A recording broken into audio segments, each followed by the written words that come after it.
General Vorath spent 3 full cycles studying humanity. He barely slept. He barely ate. He sat alone in his ship at the edge of the solar system, surrounded by screens filled with human data. He read their history. He watched their broadcasts. He studied their wars. And with each new piece of information, his fear grew deeper. The humans had been fighting each other since the beginning of their civilization. This was not unusual. Many young species experienced internal conflicts before they matured enough to achieve peace. What was unusual was how they fought. What was unusual was what they could endure. Vorath discovered a concept the humans called pain tolerance. Every species in the galaxy felt pain. It was a survival mechanism, a warning signal that told the body to stop doing whatever was causing damage. When a Kelthari soldier felt enough pain, his body would shut down automatically. It was a biological safety system that prevented further injury. The soldier would lose consciousness and remain unconscious until the pain decreased. Humans did not have this safety system. Their bodies felt pain, but their minds could choose to ignore it. They could push through agony that would kill other species. They could keep fighting, keep working, keep moving, even when every nerve in their body was screaming at them to stop. This should have been impossible. Evolution should not have created such a thing. But the humans had developed on a harsh and dangerous world. They had been prey animals once, hunted by faster and stronger creatures. They had survived not because they were the strongest, but because they refused to die. Vorath found records of human soldiers who had been shot multiple times and continued fighting. He found records of humans who had lost arms and legs and still crawled toward their enemies. He found records of humans who had been set on fire and kept attacking until their bodies finally failed. One record in particular stayed in his mind. A soldier named Danny Vance had been ambushed during a conflict called the Vietnam War. He was shot 7 times. 7 separate bullets tore through his body. Danny did not fall. Danny did not surrender. He picked up 2 wounded friends, one under each arm, and carried them both to safety. He walked nearly a mile through enemy territory with 7 bullet holes in his body. Only after he had delivered his friends to the medical station did he allow himself to collapse. He survived. He recovered. He went back to combat.vor. Rath read this record 5 times. He could not understand it. A Kelthari soldier would have died from the first bullet. Even if he had somehow survived, he would have been unconscious from the shock. Carrying 2 other soldiers would have been physically impossible, but Danny Vance had done it, and he was not unique. The human records were filled with similar stories. Thousands of them. Tens of thousands of them. Vorath moved on to studying human wars. He expected to find small conflicts, minor disagreements between tribes. What he found was something far worse. The humans had a war they called World War II. It was fought less than 100 years before the present day. Nearly every nation on their planet had participated. The fighting had lasted for 6 years. When it was over, 60 million humans were dead. 60 million. The number was almost too large to comprehend. The entire population of some Kelthari colony worlds was smaller than that. But the truly terrifying part was what happened next. The humans did not collapse. They did not descend into chaos. They did not abandon civilization and return to primitive ways. They buried their dead, rebuilt their cities, and within a single generation, they were stronger than before. They used the lessons from the war to build better governments, better economies, better technologies. The destruction had made them more powerful. Vorath realized that he was looking at a species that could not be broken. They had tried to destroy themselves with the most powerful weapons they possessed, and they had failed. They had survived. They had adapted. They had grown. He found another war, an older one, that disturbed him even more. The humans called it the Siege of Stalingrad. Two massive armies had fought over a single city for more than 5 months. The conditions were beyond anything Vorath could imagine. The temperature dropped so low that weapons stopped working. Food ran out completely. Soldiers were eating rats, horses, anything they could find. Some starved to death where they stood. The fighting never stopped, not for a single day. The soldiers fought building to building, room to room, sometimes hand to hand. When their ammunition ran out, they used knives. When their knives broke, they used rocks. When they had no rocks, they used their bare hands. They bit, they clawed, they strangled. Both sides lost hundreds of thousands of soldiers. The city was completely destroyed, and neither side surrendered. They kept fighting until one army was finally too weak to continue. And even then, even in total defeat, the losing soldiers had to be captured one by one. They would not give up on their own. Vorath understood now why the humans had no biological shutdown system for pain. On their world, stopping meant dying. Their ancestors had learned that the only way to survive was to keep moving no matter what.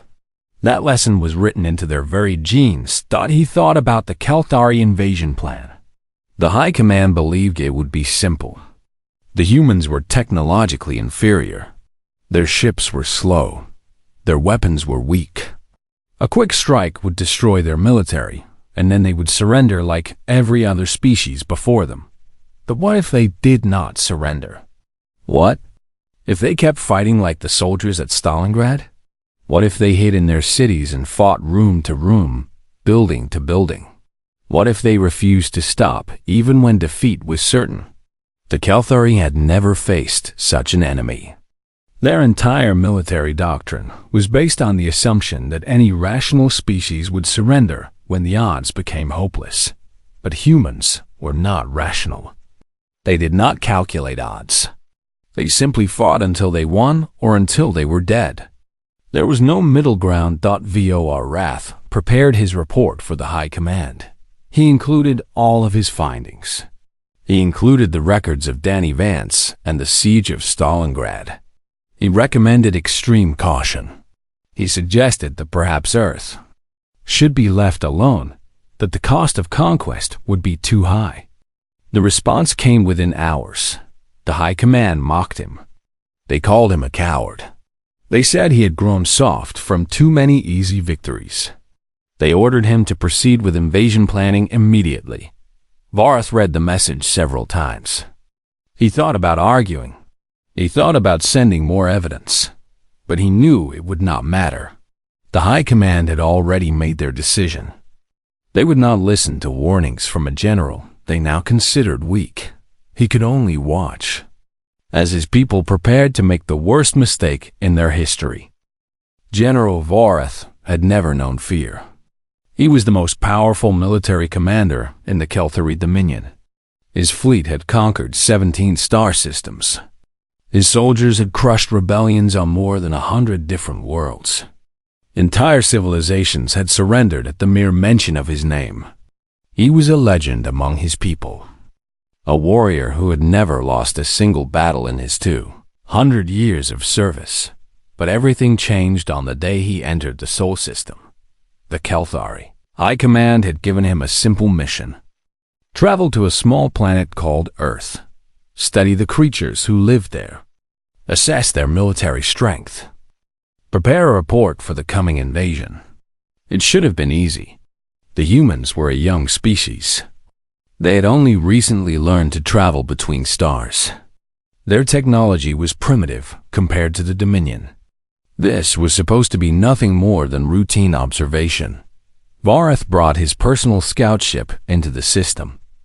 The vessel was equipped with the most advanced cloaking technology in the galaxy. No human sensor could detect him.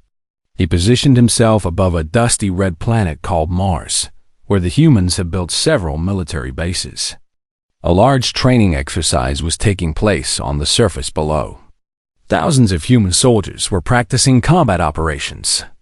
In the harsh Martian environment, Vorath activated his observation arrays and began to watch The first thing he noticed was how small the humans were. They stood on only 2 legs. They had no natural armor, no claws, no fangs. Their bodies looked soft and fragile. A single Kelthari warrior could tear one apart with his bare hands. Vorath almost laughed. The High Command had wasted his time sending him here.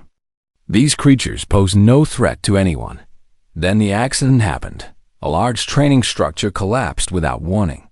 Dust and debris flew everywhere. When the dust cleared, Vorath saw that one of the human soldiers was trapped beneath the wreckage. The man's leg was crushed under a massive metal beam. Even from orbit, Vorath could see that the injury was severe. Bones were broken. Blood was pooling on the ground. Vo, a wrath expected the soldier to scream. He expected him to go into shock and lose consciousness. That was what happened to Kelthari soldiers when they suffered such wounds. Their bodies would shut down to protect them from the pain. They would need immediate medical evacuation or they would die within minutes. The human did not scream. He did not lose consciousness. He did not even stop moving. The soldier's name was Jake Morrison. Vorath would learn this later from intercepted communications. Jake looked down at his ruined leg for just a moment. Then he started shouting orders to the other soldiers around him. His voice was strong and clear. He told them to secure the area. He told them to check for other wounded. He told them to call for medical support. While he was shouting these orders, Jake grabbed the ground with his hands and began to pull himself forward. He was dragging his crushed leg behind him like it was nothing more than a minor inconvenience. His face was twisted with pain, but he did not stop. He crawled across the dirt until he reached his fallen weapon. He picked it up and held it ready, watching for threats while his squad mates worked around him. Vorath felt something cold move through his body.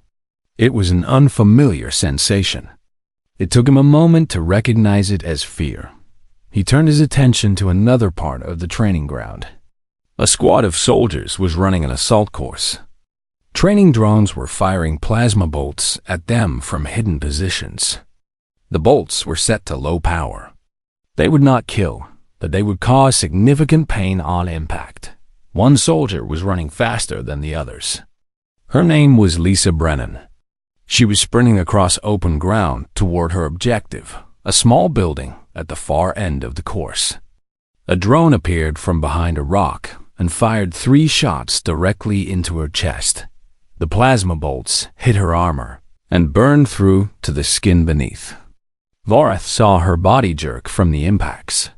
He saw smoke rising from her chest plate. Any Kelthari soldier would have fallen. Any Kelthari soldier would have crawled to cover and waited for the pain to pass. Lisa did not fall. Lisa did not slow down. She kept running at full speed, her teeth clenched, her eyes fixed on her target. She reached the building, kicked open the door, and completed her mission objective. Only then did she allow herself to collapse against the wall. Only then did she look down at the burns on her chest. She was smiling. Vorath's hands were shaking. He had never seen anything like this. These creatures were not just tough. They were something else entirely. Something that did not exist anywhere else in the known galaxy. He searched for more examples. He found them everywhere. In a medical tent on the eastern side of the training ground. A young medic named Chris Dalton was treating his own wound. A piece of shrapnel had cut deep into his side during an explosion. Instead of waiting for another medic to help him, Chris had numbed the area with a local anesthetic and was now stitching his own flesh back together. His hands were steady. His breathing was calm. Another soldier was sitting nearby, looking pale and frightened. Chris was telling jokes to help the young man relax. Vorath watched Chris finish the stitches, apply a bandage, and then stand up to help the next patient. He moved carefully because of his injury, but he moved. He did not rest. He did not complain. He simply continued working. The general ordered his ship to retreat. He needed distance. He needed time to think about what he had seen. He needed to understand what kind of creatures these humans truly were. As his ship moved toward the outer edge of the solar system, Vorath reviewed the footage again and again. He watched Jake Morrison drag himself across the ground. He watched Lisa Brennan run through plasma fire. He watched Chris Dalton sew his own wound closed while making jokes. These were not elite special forces. These were not genetic experiments or cybernetic enhancements. These were ordinary human soldiers doing ordinary human training. This was normal for them. Wrath thought about the invasion that the High Command was planning. He thought about his 2 million soldiers and his 10,000 ships. He thought about all the worlds he had conquered and all the enemies he had defeated. For the first time in 200 years, General Vorath was not certain of victory. He sent a message to the High Command, requesting permission to extend his observation mission. He told them that Earth required further study before any invasion could begin. He did not tell them that his hands were still shaking. He did not tell them that, for the first time in his life, he was afraid. Vorath had his orders. The High Command wanted him to make first contact with the humans. They wanted him to test their reactions, to see how they would respond to a superior force.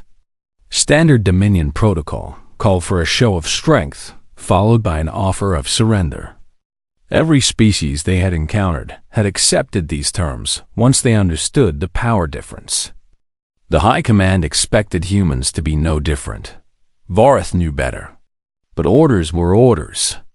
He had served the Dominion his entire life. He could not simply refuse. He flew his ship toward the inner solar system. The humans had a small space station near the planet Jupiter. It was a military outpost designed to watch for threats from deep space. Vorath deactivated his cloaking systems and allowed himself to be detected. He wanted them to see him coming. The humans responded faster than he expected. Within minutes, a single patrol ship had launched from the station and was moving to intercept him. The ship was called the Steadfast. It was a small vessel, barely a third the size of Vorath's scout ship. Its weapons were primitive chemical projectiles and low-grade lasers. It had no chance against Kalthari technology. Vorath could have destroyed it with a single shot. Instead, he opened a communication channel. The face that appeared on his screen belonged to a young human male. He had short brown hair and calm blue eyes. His uniform identified him as a captain. His name was Ben Howard. Vorath studied the human carefully. He was looking for signs of fear. He expected wide eyes, trembling hands, a shaking voice. He found none of these things. Captain Howard looked at the alien on his screen with nothing more than mild curiosity, as if Vorath were an interesting puzzle rather than a threat. Vorath spoke first. He introduced himself as a general of the Kalthari Dominion. He explained that his people controlled a vast empire spanning dozens of star systems. He described the military power at his command, the ships, the soldiers, the weapons that could destroy entire worlds. Captain Howard listened without interrupting. When Vorath finished speaking, the humans simply nodded and asked what the Dominion wanted with Earth. Vorath explained the terms. Earth would become a vassal world of the Dominion. Humans would serve the Kalthari as workers, soldiers, and servants. Their resources would belong to the Empire.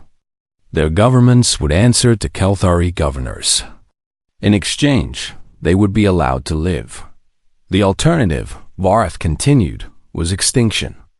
The Dominion had destroyed species before. They would not hesitate to do so again. Captain Howard was quiet for a moment. Vorath waited for the fear to appear. He waited for the human to beg, to plead, to ask for mercy. Instead, Captain Howard laughed. It was not a nervous laugh. It was not a laugh of fear or despair. It was a genuine laugh of amusement, as if Vorath had just told a very funny joke. The sound of it made Vorath's skin go cold. Howard stopped laughing and leaned forward toward his camera. He told Vorath that humanity had heard this kind of speech before. Throughout their history, tyrants and conquerors had stood before them and demanded surrender. Kings, emperors, dictators, they all said the same things. Submit or die. Resistance is hopeless. You cannot win. Every single one of them was dead now, Howard continued. Humanity had buried them all. And they would bury the Kelthari too, if that was the path the Dominion chose. Vareth felt anger rising in his chest. He had conquered civilizations far more powerful than these primitive humans. He had crushed armies that outnumbered this captain's entire species. He would not be mocked by a creature who had barely learned to leave his own planet. He told Howard that the Dominion fleet would arrive within the year. 10,000 ships, 2 million soldiers, weapons that could burn the atmosphere from a planet. Humanity had no chance. Howard smiled. He said that the Dominion was welcome to try. Then he did something that Vareth would remember for the rest of his life. The Steadfast accelerated directly toward Varath's ship. All weapons were armed. All power was diverted to engines and shields. The little patrol vessel was charging at a ship 3 times its size, a ship that could destroy it in seconds. Varath's crew shouted warnings. They screamed at him to fire, to destroy the human ship before it could reach them. But Vareth could not move. He could not think. He could only stare at the screen as the Steadfast grew larger and larger. Captain Howard was still smiling. He knew his ship would be destroyed. He knew he was going to die. And he attacked anyway. In that moment, Vareth understood something fundamental about humanity. They did not calculate odds. They did not weigh costs and benefits. When someone threatened them, they fought back. They would rather die fighting than live as slaves. Every single one of them. From the lowest soldier to the highest leader, an entire species of Danny Vances.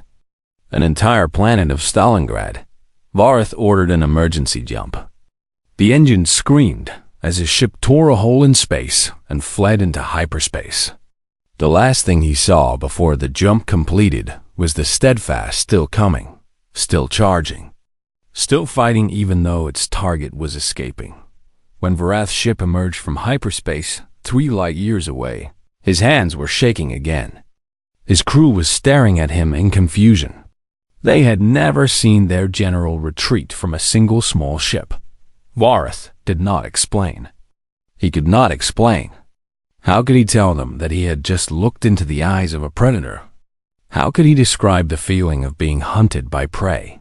He set a course for the Kelthari homeworld. He needed to speak to the High Command in person. He needed to make them understand what they were facing. Reports and records were not enough. They needed to see the look in Captain Howard's eyes.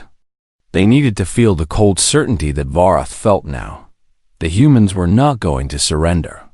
The humans were never going to surrender.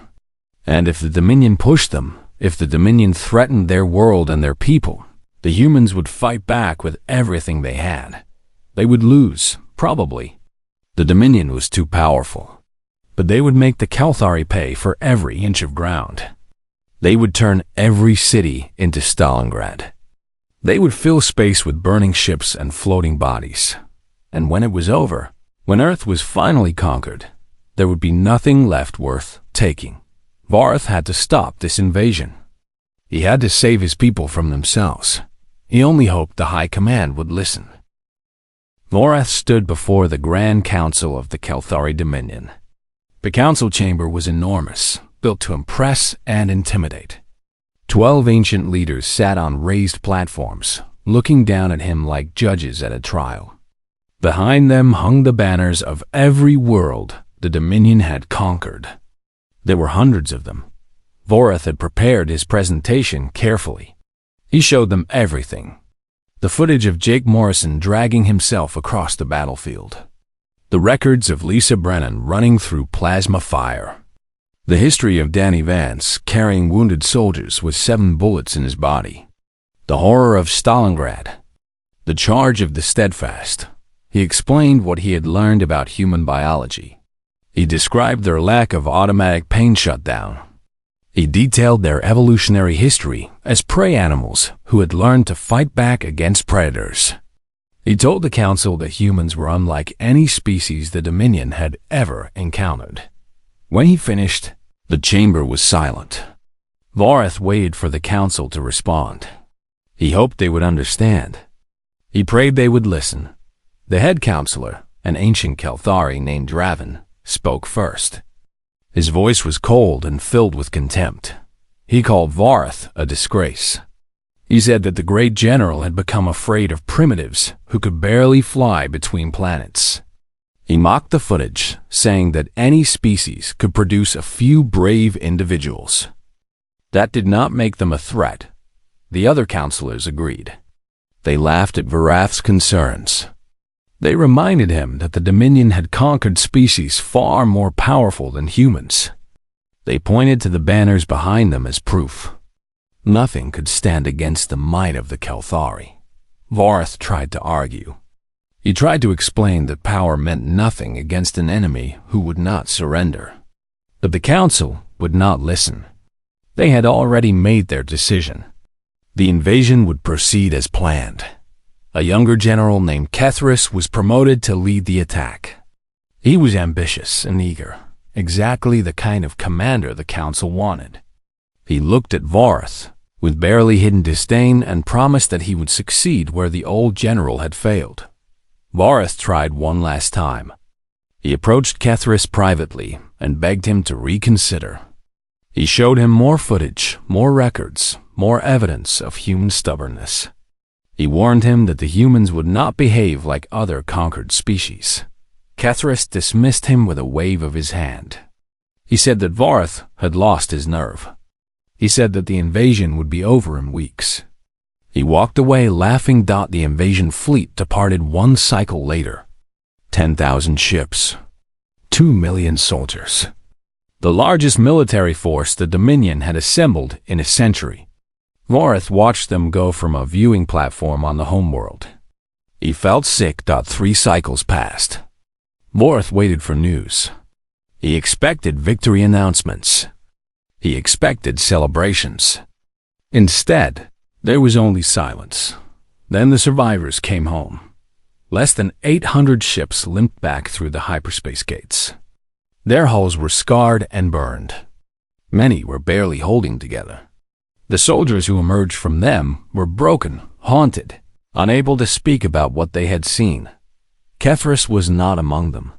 Vareth demanded reports. He gathered the surviving officers and forced them to tell him everything. The story they told was worse than anything he had imagined. The invasion had begun well. The Kelthari fleet had overwhelmed human defenses in the outer solar system. They had pushed toward Earth with minimal losses. Victory seemed certain. Then they reached the inner planets. And everything changed. The humans did not retreat. They did not surrender. They fought for every asteroid, every station, every inch of space. When their ships were destroyed, their pilots ejected and attacked Kelthari vessels with nothing but personal weapons. Some of them actually succeeded. They cut through hulls with plasma torches and fought hand-to-hand inside Kelthari ships. A human pilot named Megan Torres had flown her damaged fighter directly into the engine core of a Kelthari battleship. She could have ejected. She could have survived. Instead, she stayed at the controls and steered her ship into the heart of the enemy vessel. The explosion destroyed the battleship and 3 other ships nearby. When the Kelthari landed troops on Earth, the fighting became even worse. Human soldiers fought from every building, every tunnel, every hole in the ground. They used weapons the Kelthari had never seen before. Improvised explosives, homemade poisons, traps that turned everyday objects into deadly weapons. A Marine named Kevin Price had held a defensive position alone for 6 hours against an entire Kelthari battalion. He killed more than 200 soldiers before he finally ran out of ammunition. When they finally reached him, he was fighting with a knife. He took 3 more with him before he fell, But the story that disturbed Varth most involved a human child. A teenage girl named Amy Sutton. She was not a soldier. She had no military training. When the Kelthari landed near her city, she built explosives in her family's garage using household chemicals and scrap metal. She destroyed a Kelthari armored walker by herself. She was 15 years old. The humans were not just fighting with their military. They were fighting with their entire population. Old men, young children, anyone who could hold a weapon or build a bomb. They had turned their entire planet into a fortress. The Kelthari had won every battle. They had killed millions of humans. But for every human who fell, 2 more appeared. And they never, ever stopped fighting. Kethris had died leading a ground assault on a human city. His entire command unit had been wiped out by a trap that collapsed a building on top of them. A human had waited inside the building with the detonator, choosing to die if it meant taking the enemy general with him. The Grand Council was furious. They ordered a second invasion. More ships. More soldiers. The result was the same. A third invasion followed. Then a fourth. Each time, fewer ships returned. The humans were not just defending anymore. They were counterattacking. They had captured Kelthari technology. They had learned how it worked. They had improved it. Their ships were getting faster. Their weapons were getting stronger. Varth watched his people destroy themselves against an enemy that would not break. He submitted his resignation to the Grand Council. He told them he would no longer serve a government that was leading the Dominion to ruin. The Council denied his resignation. They called him a traitor. They ordered his arrest. That night, Varth stole a shuttle from a military base and fled into hyperspace. He set a course for the Sol system. He set a course for Earth. If he could not save his own people, perhaps he could save himself.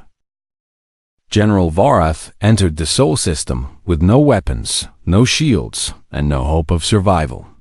He had removed everything from his shuttle that could be considered a threat. He flew slowly and carefully, making sure the humans could see him clearly on their sensors. He broadcast a single message on every frequency he could reach. The message was simple. He was requesting asylum. He was surrendering. He was no longer an enemy. He did not know if the humans would accept. He did not know if they would even listen.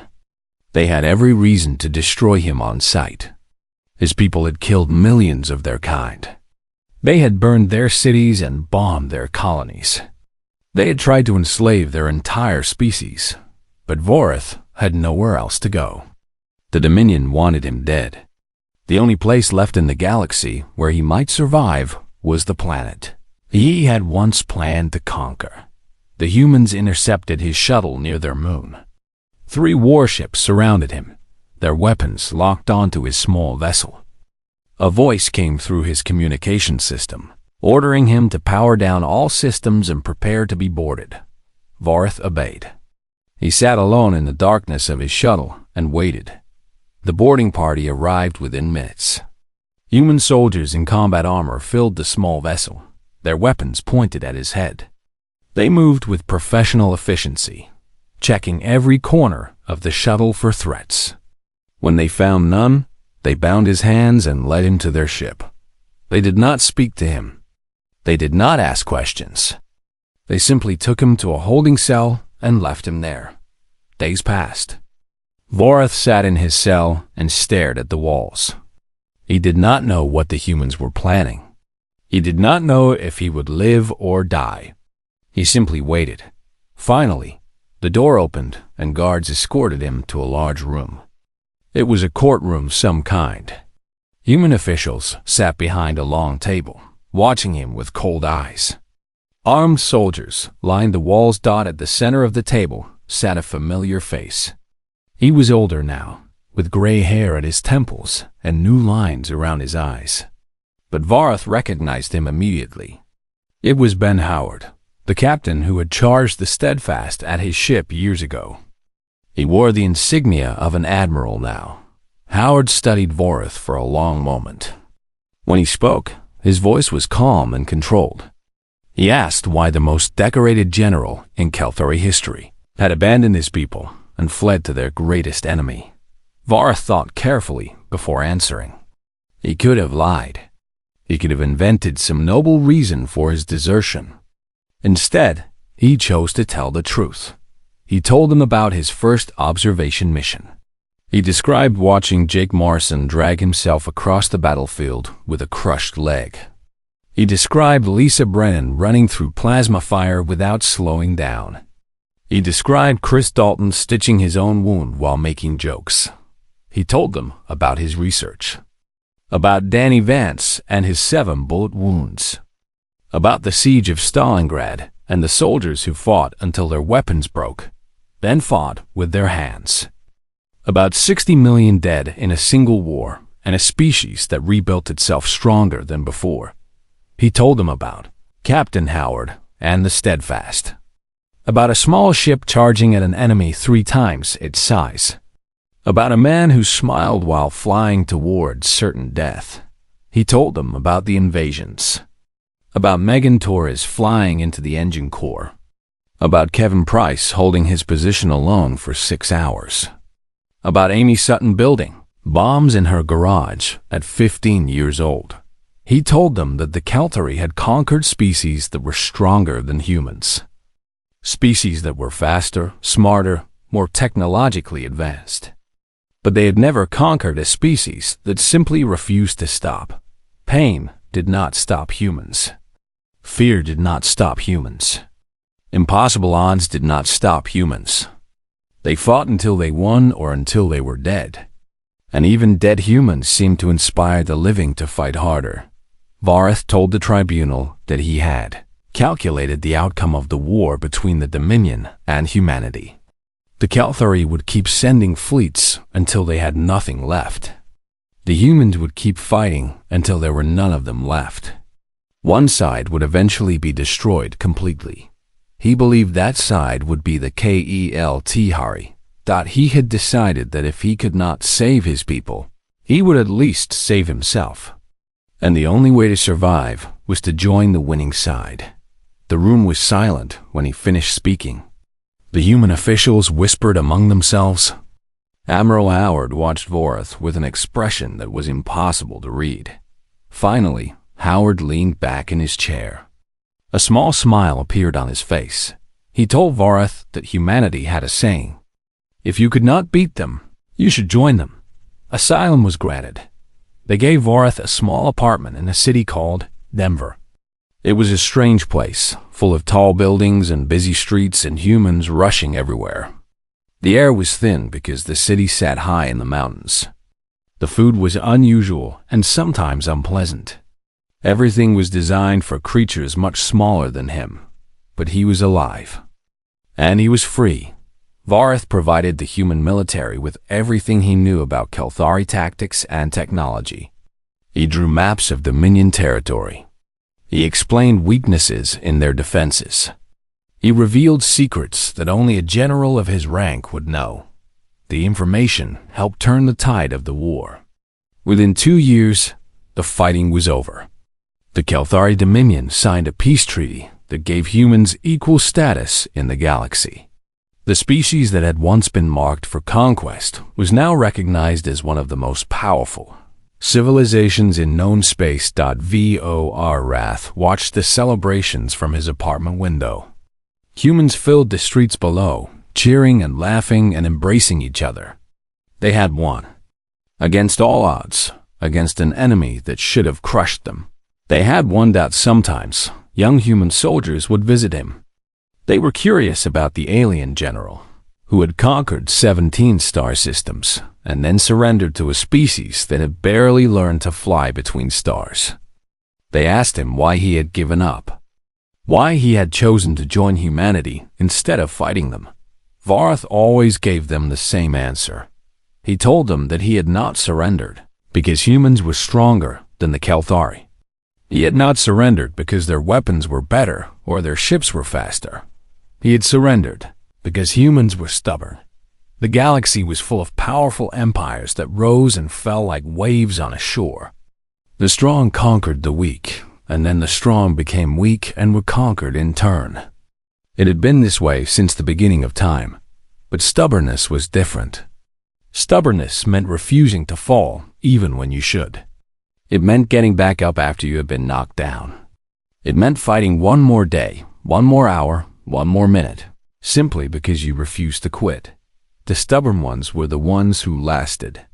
And no species in the galaxy was more stubborn than humanity. Varth had chosen the right side. He was certain of that now. He would live out his days on Earth among the humans, watching them spread across the stars. He would watch them face new enemies and new challenges. And he would watch them win, again and again, because they did not know how to do anything else. That was the human way. That was why they would endure.